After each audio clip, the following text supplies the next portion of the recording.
கோள் என்றால் சுற்றி வருபவர் என்று பொருள்.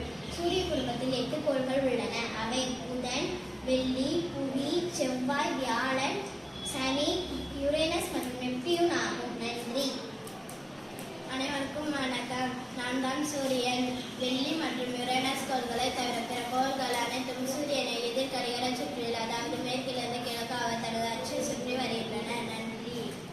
இவ்வாறு கோள்கள் சூரியன் நீள்வட்டத்தில் பாதையை சுற்றி வருகின்றன. கோள்கள் அவைகள் அனைத்தும் பாதையை விட்டு விலகாமல் சூரியன் சுற்றி வருவதாக சூரியன் ஈர்ப்பு காரணம்.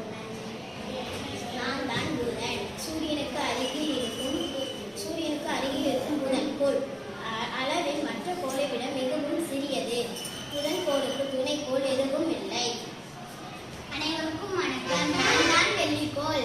புவி போன்றே ஒத்த அளவு உள்ளதால் புவி இரட்டை கோள்கள் என அழைக்கப்படுகின்றன. வெள்ளி தன்னைத்தானே சுற்றிக் கொள்வதற்கு 243 நாட்கள் எடுத்துக்கொள்கிறது.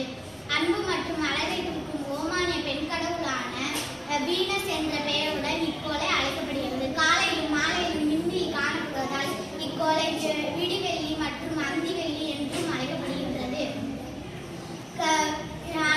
நிலவிற்கு அடுத்தபடியாக இரவில் பிரகாசமாக தெரியும் விண்பொருள் வெளியாகும். நன்றி.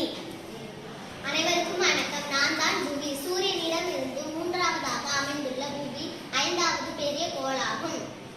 புவி சூரியனை வினாடிக்கு 30 கிலோமீட்டர் வேகத்தில் சுற்றி வருகிறது.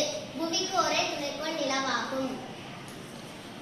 வணக்கம். நான் தான் செவ்வாய் கோள். சூரியனிலிருந்து 4வதாக காணப்படும் செவ்வாய் கோள் ஆகும். அழகில் புதனுக்கு அடுத்தபடியாக சிறிய கோள். இரும்பு ஆக்சைடு உள்ளதால் செவ்வாய் செந்தின கோள் என்று அழைக்கப்படுகின்றன. நன்றி. நான் தான் வியாழன். சூரிய குடும்பத்தின் மிகப்பெரிய கோளாக வியாழன் சூரியனிடமிருந்து 5வதாக அமைந்துள்ளது. இது முதன்மை கடவுள் ஜூபிட்டர் பெயரால் அழைக்கப்படுகிறது. நன்றி.